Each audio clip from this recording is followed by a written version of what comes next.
Hey everybody, welcome back to the Miniac, and today I am doing a video I call the Quirks of the F56.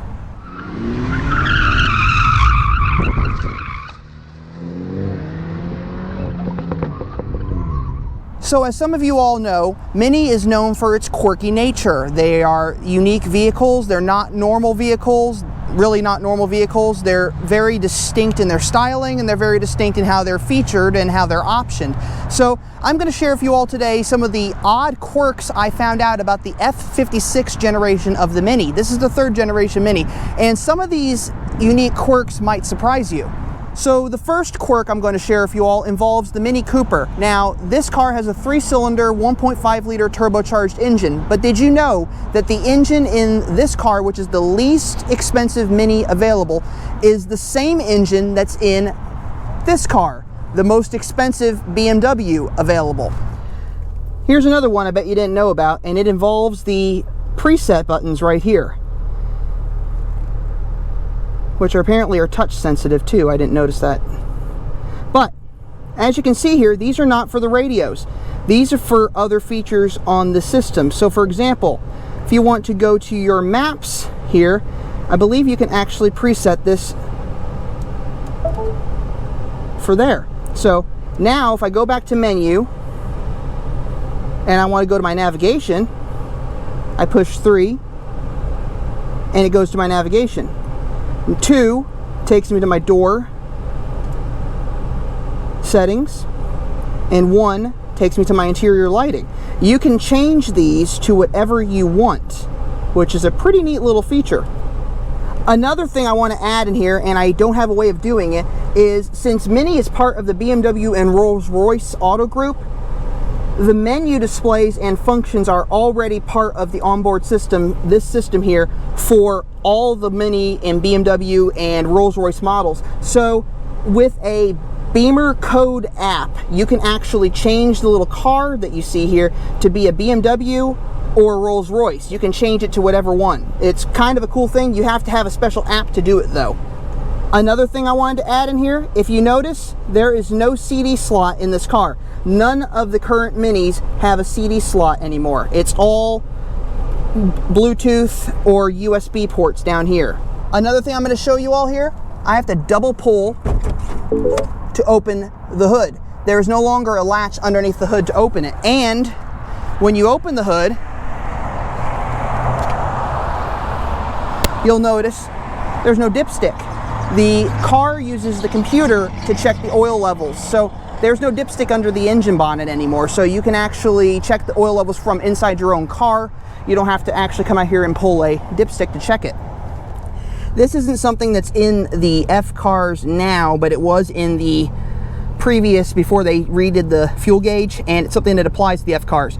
If you see this little dot down here that's lit up, that's actually not your reserve fuel. That's to tell you that the fuel gauge is working. So when you see a little orange dot at the bottom of your fuel gauge, including most of your Minis actually, that is telling you that your fuel gauge is working, not that you have reserve fuel. Another interesting feature, you see this vent back here in the glove box? That's to heat or cool the glove box. So you can put your beverages in here in the summer and keep them fresh and cold, or whatever you want to put in here to keep it cold or keep it warm as the case may be. This used to be a vent you could actually close in the previous generations, but now they've actually left it permanently open. So this is an air-conditioned or heated glove box. Another thing I just noticed is that the fuse panel is also inside the glove box behind an access door. Another thing is the dynamic traction control. When you flick it once, it disables the traction control, as you can see right here. And it gives you a little warning message right here. When you flick it and hold it for 10 seconds, you'll get a DSC off. What that means is it is completely shut off. When you have it flicked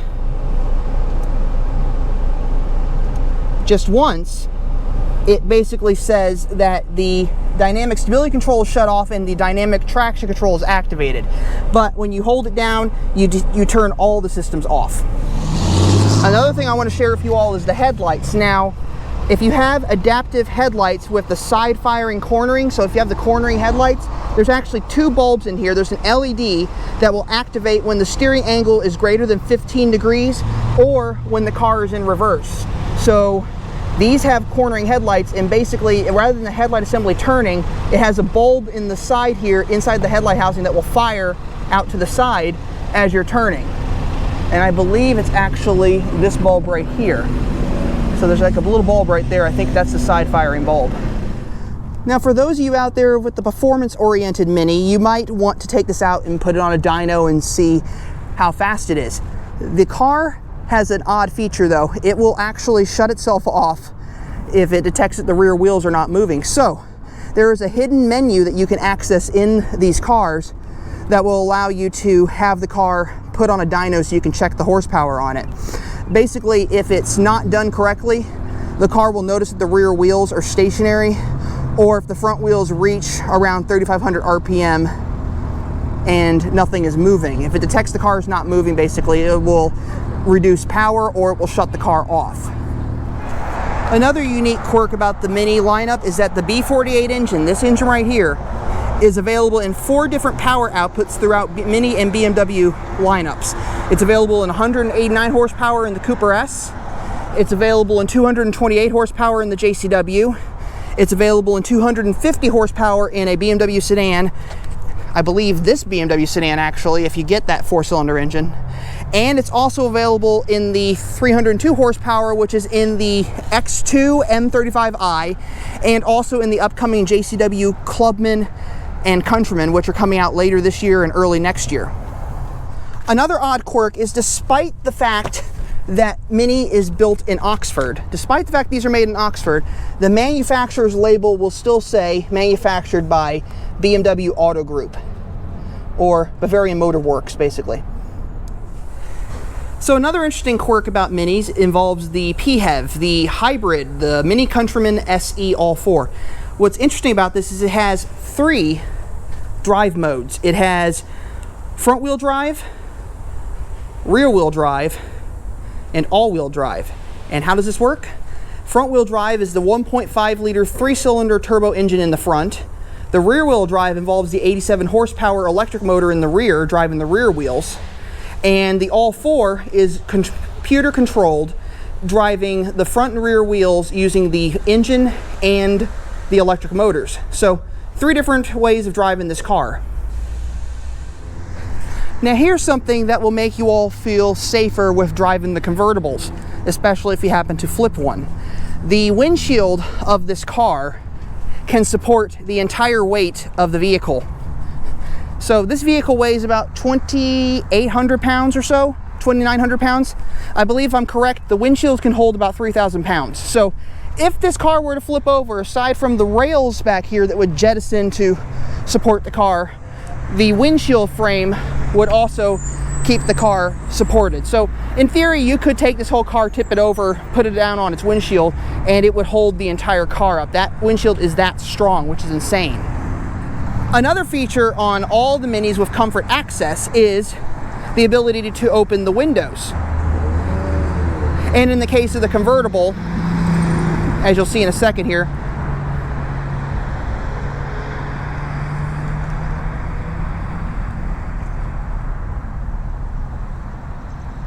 we can also open the top.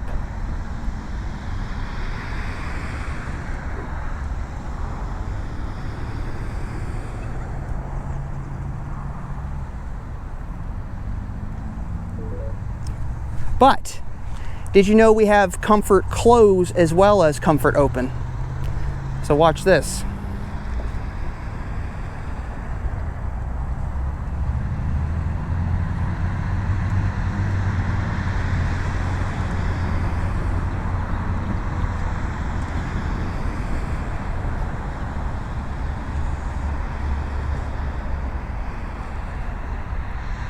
And there you have it. It also will fold in the mirrors if your car is equipped with the power fold mirrors. Pretty neat. This next one involves my favorite car, one of my favorites anyway, the Mini Clubman. The side windows have a defroster in just one side window, but only on one side. And I think it's this side right here, with the lines. So there is a defroster in this window, and if I go to the other window, yep, no defroster. Another thing about the Clubman, there's only one way to open the doors and there's only one way to close the doors. So it's always going to be passenger side, driver side, and when you close them, you can only close it driver side and then passenger side. Here's another interesting thing that involves vehicles with the touchscreen navigation system. There is actually a built-in hard drive that you can upload your audio tracks to the system. That is something that's not available in the cars with the Mini connected, it's just available in the cars with navigation. Now this is another thing that involves the current Mini generation as well. If you noticed, they went to a 5-lug wheel. The reason for that is it was partly they think it was an effort to prevent people from putting the 2nd gen wheels onto the 3rd gen, but also they believe it had something to do with the fact that the car has more horsepower and more torque than the previous generations, so they added a 4th or a 5th lug bolt to compensate for that. All these lug bolts still torque down to 100 foot-pounds though. The hub size though, on these cars, the hub size and the wheel bolt pattern is actually shared with Audi, BMW's G chassis vehicles, Mercedes, and Volkswagen. Here's another interesting quirk, and it involves the Union Jack taillights. As you can see here, you got half of the Union Jack flag. And when you go to the other side, you have the other half. Now, you would think these would be symmetrical. They are not. They're asymmetrical. And here's how you can tell. Look at the pattern up here. See where the empty space is right there? Come to the other side. See where it's different? And you can also see how this bar is thinner on the top and this one's thicker. So if you look at the back of the car, it is perfectly split on both sides, the Union Jack flag, which is something most people don't really notice. But it's a neat detail, and Mini really went out of their way to make the details look really good on these cars. So that is phenomenal. They actually went through the trouble to do that. And finally, I got one more to share with you, which is really cool. This is a Mini Cooper S, a base model Mini Cooper S with manual gearbox. Here's something you might not know. These are the cars that they use for the JCW racing team. They do not use factory John Cooper Works cars. They use Cooper S's, and the reason for that has to do with the headlights. These are halogen headlights. The JCWs come from the factory with LED headlights.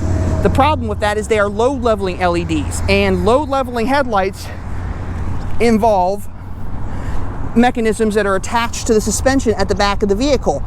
In order to change out the suspension components and upgrade them and do all the other tuning that they would do for the race cars, they can't have that leveling system in the rear of the car or in anywhere in the suspension of the car. So they use Cooper S's, and then they put the JCW body kits on them, and then they tune the motors with probably a JCW tuning kit and whatever else they can add to them to give them more horsepower. So all of those JCW race cars that you see, they are not JCWs, they are in fact Cooper S's. Anyway, I hope you enjoyed this video on all the quirks from the F56 generation Mini Cooper. If I've left anything out, or if you think I've left anything out, comment below, let me know, and I'll add it into a future video. If you haven't already done so, don't forget to subscribe to the channel, click the little notification bell. I upload videos every Monday, Wednesday, and Friday at 2 p.m. If you enjoyed this video, leave a like below. And as always, life is too short to drive a boring car, so drive a Mini. I'll catch you all later.